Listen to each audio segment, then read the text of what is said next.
Good morning, good afternoon, and good evening, everybody. Thank you for tuning into another Supatease video. And obviously, class tuning is going on pretty much every week. We're going to be shuffling in terms of the power and potency of every role in PvP. And today, I just wanted to look at where exactly is every specialization situated in the statistics, right? Everybody's got their opinion, everybody's got their tier list, and there is some variance between all of them. But what does the actual physical data speak to as far as the representation of the specializations and likely the possibilities towards having success with it, climbing through the different ranks of the ladder? So we've got it broken down between 480 rating to 1820 rating. We have 1820 to 1944, and we have 1944 to 2200 rating. So debatably from the lowest to the highest, and you can see the popularity broken down in each little segment between the specializations. And we can also take into account the changes that are happening this coming Tuesday and what it could mean for these specializations specifically. So we're going to be looking at ranged, melee, and healer. The first one over this last week period, or maybe we should look at the last day just in case this means like not the last week and it means like the week before that or something. We'll look at the last day's representation for this specifically. This is literally just what happened on the ladder on Saturday. You can see Frost Mage at a 13.77% popularity, 51% win rate. Anything with significantly above 50% win rate is going to start like sneaking away a lot. And you can see the win rate starts to get higher and higher as it gets to higher rating. So definitely more and more rewarding to players who are better at it. Although what's interesting is that between the mid rankings to the highest rankings, you actually drop about 5%. So it's actually not that consistent. Like in the mid range, you're really good, but towards the top end, you start to struggle. And I think that's likely due to the representation of other specializations that can be difficult for you actually being so powerful. Marksmanship Hunter being one of those, right? Marksmanship Hunter popularity at the highest bracket is 17.61% with a 66% win rate, which is actually a crazy good win rate for the specialization here. And it's a little higher still at the mid range. Again, I guess likely just because there's less people at the top, the popularity is going to drop down some. And then in the mid range and beginning range, it's still pretty solid and pretty decent. Its win rate only begins to skyrocket once you become like the absolute best at it, though, hovering just a little bit over 50%. But I think that's probably why Frost Mage's win rate or its popularity starts to decline, is that you're fighting basically like the hardest counters. So things are going to get more difficult, I think, for you as a Frost Mage. What did I just do? Organize this on the opposite thing. It's going to get more difficult, right? Because you're losing instant damage, you're losing some tankiness, and you're going to have to hard cast more. So it's kind of my expectation that Frost Mage will start to decline. Marksman Hunters aren't getting nerfed. They're kind of your counter. Feral is kind of getting reworked a little bit in its damage, so I think it's still going to be really powerful. DPS Shaman specs are getting better over time. You'll see that representation here when we look at the melee as well for enhancement. So I think it may be getting rough. Now, Destruction, on the other hand, they got buffed for this most recent week, and you can tell that they're definitely enjoying those buffs with a 13% popularity rate at the lower ladder. And maybe it's people re-rolling from Affliction because the popularity starts to fall off dramatically as we get towards the top end. It's down to 2%, it's down to 3% at the highest end. But I think there is likely going to be a bit of a shift from Affliction to Destruction, just given the fact that we saw so many changes. But I still think Affliction is really solid. And you can see Affliction, this is what you would expect. It trends upwards as you get better at it, getting a higher and higher win rate at 60%.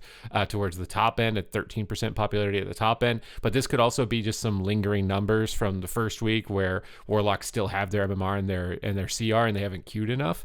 And it is possible that Affliction could have a harder and harder ride, mostly just because things like Beast Mastery Hunter, things like Windwalker Monk, I think, are also starting to kind of like come up in the wings. So I could see that becoming increasingly difficult for them. Shadow Priests, you're not really getting anything, but your representation looks pretty solid across the board with your win rate, increasing as you get towards the top end at 60%, which is just a really good spot to be in. Really solid across the board. Not much is happening to you, so Shadow Priest, you're likely still going to remain in just a really solid position as a specialization. Balanced Druid is interesting. It's one that I've been playing, and I don't know who it is that's gotten up into this, because I don't think actually my character would be included in this. I think if it's actually 1957 to 2208, but I think this is literally one Druid that has an 86.67% win rate at the highest bracket of the game, which is actually wild. And we saw the Star Surge buffs come through for this spec specifically, so I would imagine that they're playing some type of Star Surge build with the buffs that have come through, and I'm still playing my Starfall build, which is maybe debatably worse than that one. So I'm gonna give the Star Surge build a run for it. I think the next time that I queue, see what's possible for it, because this is a very staggeringly high win rate for Solo Shuffle specifically on the specialization at the top end. At the mid range, hovering still about 50%, so it's actually still reasonably solid. Still holds a pretty solid one. Again, it's 63% win rate, even at like the higher mid range level ratings. I say higher mid range, but 1950 is literally like the top of the ladder. So you guys thinking like, oh my God, you're 2K MMR or something like that. It's like the MMR is squished at the moment. So if you're at 1950 to 2K, like you're actually in a really solid position. And you shouldn't be too worried that your rating feels low. Like everything feels really deflated in Shuffle in Arena at the moment. So don't beat yourself up if your rating is really low like that. But Boomkin just looks really solid. So I think Boomkin's likely still going to hold this position. I think that it does have difficulties with things like Assassination Rogues and Death Knights. These types of classes that can get like kind of guaranteed uptime with powerful immunities can be very difficult to survive through. Specifically, that's like its main weakness, but it's still really strong with a lot of instant cast damage on the Star Surge. Elemental Shaman holds pretty decent as well, a lot more than I was expecting. 9% popularity at the lower level of the ladder with a negative 50% win rate. When you're negative, that means it's pretty rough to win. But when you get a little bit more skilled at it, 55% win rate, and at the top of the ladder appears to be 61% win rate, which is really good.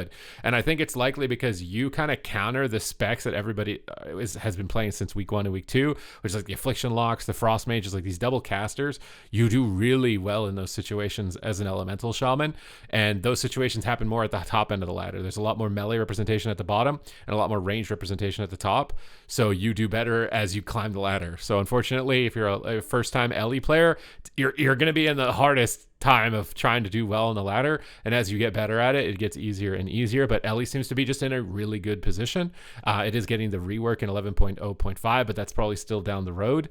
Devastation Evoker looks really solid as well and consistent, amongst the board here. 9% popularity to 15% popularity to 15% popularity with a 56% win rate, seemingly close to all the way through different rating brackets, which honestly I was expecting Devastation to be a lot higher because I think that it is really powerful and it's also really beginner friendly. I'd say it's like one of the best beginner specs that you can play in the game, basically, in PvP. So I was really expecting it to actually have a much higher data point than this. But what's also interesting is anytime they introduce a new class to the game, it typically has just low overall popularity. When they introduced Monk, it was the lowest popularity spec. When they introduced Evoker for the first time, it was the lowest.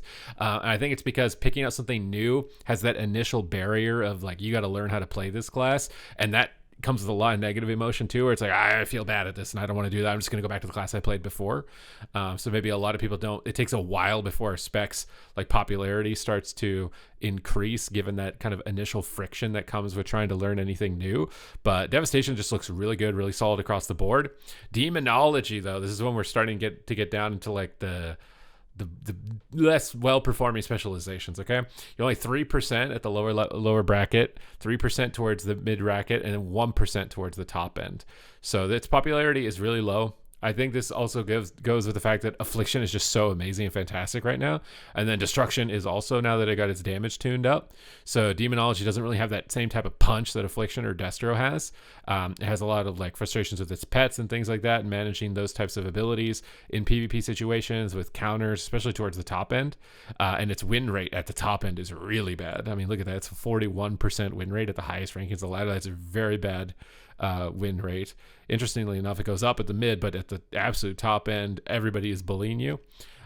Maybe this comes with the fact that Frost Mage is really good, and that class scales really well with how many pets it can hit with Frozen Orb and Blizzard in terms of reducing its cooldowns and proccing Ice Lances and things like that. It might just be because Hunters as well, AoE Roots, Boomkins are up there. A lot of the counters towards you are, they're at the top of the ladder. It can be difficult to deal with a lot of melee. But Demonology isn't getting any buffs. So your representation win rate's pretty low and you're not getting any buffs, so it might be rough for you throughout this next week. Arcane Mage is getting a bit of a redistribution of its damage. They're taking a lot of damage out of Touch of the Magi and putting it just in your baseline abilities. I think Arcane does better in BGs. Honestly, all the mage specs do better in BGs than they do in Shuffle specifically. But given that Frost Mage is coming down, Arcane might see a resurgence. It's only at 3% popularity. It's got a negative win rate at lower levels of the ladder, 50% mid-range, 66% towards the top end, but its representation gets really small, right? Like 0.63% relative to Frost. This could have to do with Frost just being so good again. So when Frost's power comes down Tuesday, this might indirectly go up. Anybody that's normally an Arcane main might be like, Frost isn't good enough now that I'm not going to want to play my main, and they might shift down to Arcane to bring its numbers up. What's interesting about Beast Mastery Hunter is that it didn't skyrocket on representation. Now, this might just be because Marksmanship was already just really solid. I think the main difference between MM and BM is that Marksmanship Hunter just gets really big numbers and does a ton of damage, whereas BM Hunter is like a bunch of tiny little hits that add up over time, so it's less dopamine to the brain. So when MM is like this big monster powerhouse spec, most hunters are playing Marksman, at least in PvP from, historically, except when BM Hunter has patches where it's like popping Beast of Wrath and one-shotting people, then people are playing BM.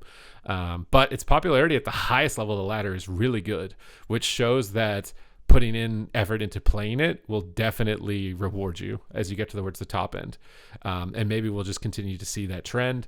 It's getting like some AoE buffs, so I don't really think that's going to have too much of an implication on it. I think this is more just like we got to let the buffs that happened this week settle in.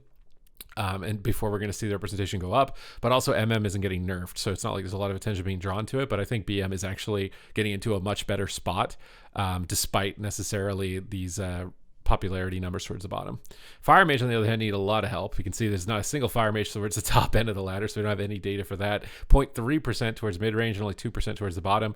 Again, Frost being so good, Arcane, even debatably being good, is a big reason for that. The main advantage of Fire was that it had so much instant damage. So Frost having all the instant damage, it was just like, why be Fire? So now Frost losing instant damage means that Fire will likely still have a lot of instant, although they are buffing Fireball, which is hard casted, but the playstyle kind of running away, spamming instants and shooting fireballs when you can is probably going to make a bit of a resurgence. Now, you are still incredibly squishy to high mobility melee like Ferals, which are really good, and Rogues, which are really good, and Hunters, which are really good. All three specs of Hunter. So your like main counters, and even Ellie Shaman is still doing really solid, are still there. So I would likely expect Fire Mage, at least in Shuffle, not to move too much. It'll probably move a bit, but not move too much. And then Augmentation Evoker, just nobody is playing this. It's less than 1% at the bottom end, 0.3% mid-range, 0.63% at the high end. Like, Augmentation Evoker just seems to have completely disappeared. But what is weird about it is it has an 83% win rate. So that one guy that's playing Augmentation Evoker is winning every single game. So I think we're just behind the curve. Like, we've got to be just behind the curve on this, because the one guy here that's the 0.63% of popularity is winning like every single game. So yeah, maybe we're gonna have to check that out. We're definitely gonna have to check out Augmentation a little bit more than this. Let's look at melee DPS in the last day. Feral Druid is starting to take a big jump up, man. 67% win rate at the top end, all above 50%. Really high popularity rate. Feral just looks like it's a lot of fun right now, and it's really strong. And with the shift into bleeds, I think it's gonna do really well against plate classes as well as it does against clothies.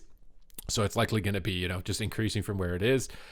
Demon Hunter is getting some significant buffs, and surprisingly, at this rating bracket, at least, it was still really popular. It's just people are struggling to get to the top because it's 1%, but it still holds a 60% win rate.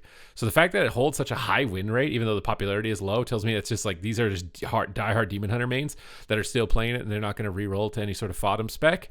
And with the buffs that they're getting, this could definitely even out quite a lot. You're still going to be kind of hard countered by Subtlety Rogues and MM Hunters and that type of burst damage, and it's still really high representation. Like, I mean, Subtlety Rogue typically doesn't have high participation, right, and high popularity like it does right now, where it's competing with Demon Hunter, right?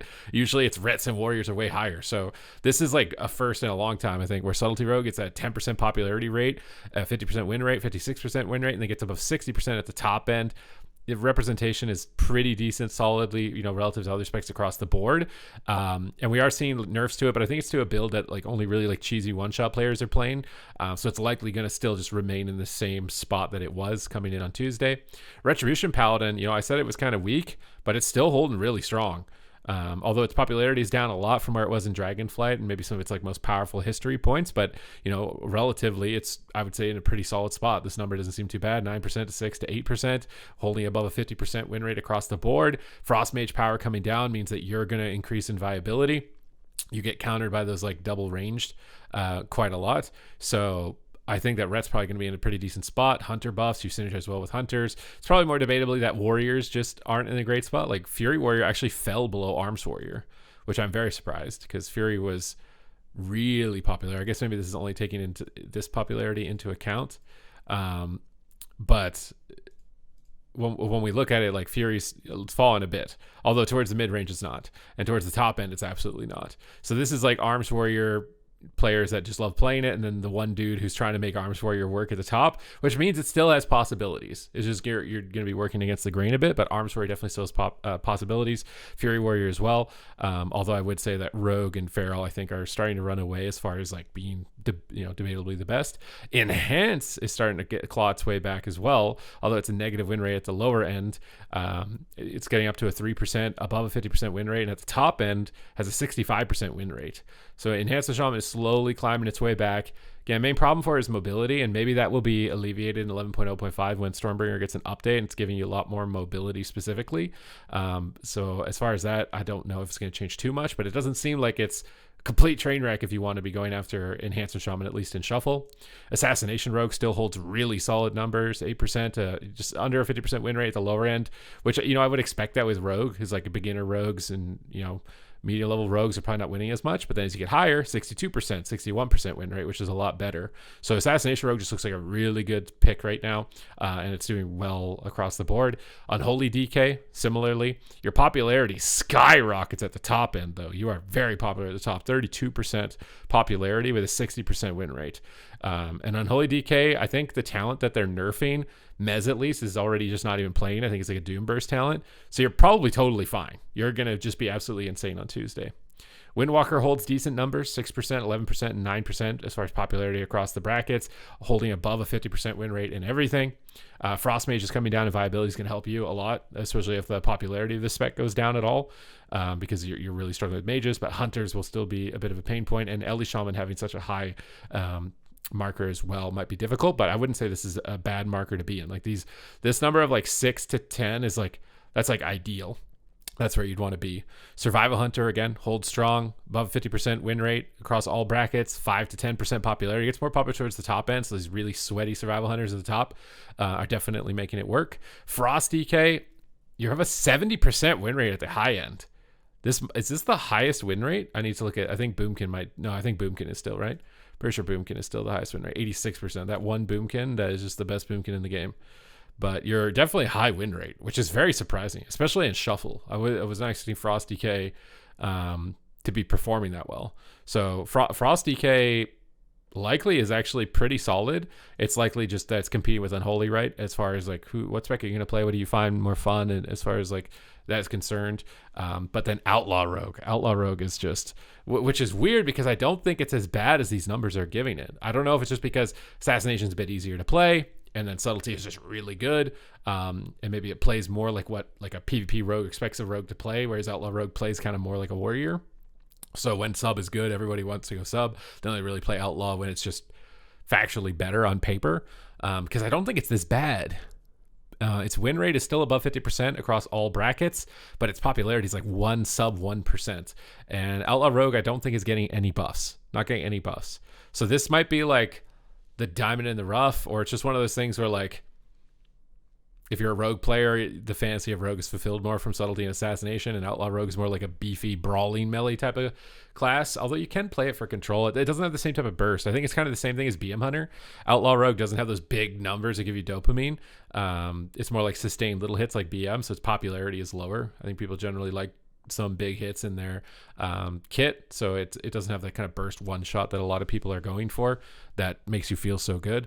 But you're probably, I don't know if this will change or not. Again, it just depends on if people want to explore into it, but given that Assassination isn't getting nerfed at all, Subtlety is reasonably staying the same, Outlaw's participation probably just stays about the same.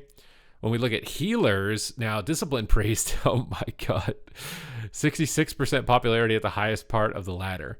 Now, to me, the biggest problem with Discipline Priest is just the Oracle Hero Talent Tree. The Oracle Hero Talent Tree has like multiple talents that are buffing Power Word Shield healing by an enormous amount. And there's a talent that makes Power Word Life like a lower cooldown. So even if you're not absorbing all the damage, you'll just instantly heal all of that damage back. I think it's that Hero Talent Tree in particularly that's making Discipline Priest so oppressive. It's also making Void Weaver not an option. Void Weaver comes with a lot of liabilities. You have to be stationary. If you get interrupted during the window, you get no value out of it. But just the passive buffs on the Hero Talent Tree. And this is where they have to be really careful when they're doing tuning, that They're also paying attention to the hero talent trees, because if you nerf a baseline priest spell, that just makes Void Weaver Priest even worse. But Oracle Priest is still really powerful because it was actually the passives built into the hero talent tree. And they've said that they have tuning knobs, I believe, for hero talent tree specifically, for specs specifically. Do they have it for PvP and specs specifically? I would kind of hope so, because I think it's that Oracle hero talent tree that is making the shield so massive, and the powered life cooldown reduction is just really good. And Void Weaver is way cooler. Like I want to play Void Weaver. I'm leveling my priest. I've been at the top rankings of solo shuffle with this and gotten a rank 1 my title myself in shuffle on it. And Void Weaver looks way cooler, so I'd really like it to be like a little bit more viable. But yeah, Oracle just needs to get a nerf, I think. Although Disc is just a really fun healer, so I'm not surprised to see its popularity this high when it's good. But I'm hoping if they do nerfs to it, that they nerf the Oracle hero talent tree. Paladin not doing too badly either, actually. This is a lot higher than I expected. What is going on with Prez?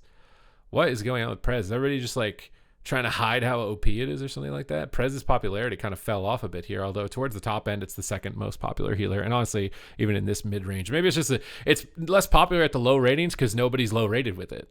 That makes sense, right? That totally makes sense. And Prez isn't getting any nerfs. They're basically buffing Mistweaver, buffing Holy Paladin, and buffing Holy Priest. Holy Priest, judging from this analytic here, is going to really like that. I think Mistweaver as well. It's holding pretty good analytics, although the sub 1% representation is likely, that one guy who likes Mistweaver a lot is really just makes it work no matter what the meta is, showing that it is possible. And even at the lower rating, not too bad as far as popularity at 14%. I really expect like Holy Priest, Mistweaver, and Paladin to have like a big jump here. And honestly, I think Druid at least will probably fall the hardest. I've been playing my Resto Shaman, I'm playing Farseer, and the hero talent for Farseer just feels like not that great. I'm going to try Totemic the next time I play, because that seems to be what everybody at the top end is playing right now. But this is kind of the biggest issue they've got, is like now they don't just even have like 30 plus specs, they just doubled it, because now everybody's got 2 hero talent trees. So like Farseer, Resto Shaman feels really bad in PvP. You're just like struggling to keep people above 30% health. But Totemic seems to be outputting like insanely high amounts of HPS. But I do expect with the changes that come in on Tuesday to have a really big shift on healer meta. I think Druid is going to fall pretty heavily. Holy Priest will rise a lot. Holy Paladin will likely rise a lot. And maybe situationally Mistweaver. It really depends on the throughput and the mana, because they buff 2 of their biggest heals. They might actually be able to compete with Prez Evoker specifically. And I'm very interested to see how that runs through. But I hope you guys enjoyed this breakdown of the popularity and win rates and specializations, to show you guys what's actually going on with the ladder and all the changes and what's happening relative to that, all of that, so you can start seeing how things are going to go for you on your specialization. If you enjoyed the video, thumbs it up, comment down below with your thoughts. What have you been enjoying the most with the War Within? And other than that, thank you very much for watching the video. I will see you in the next one.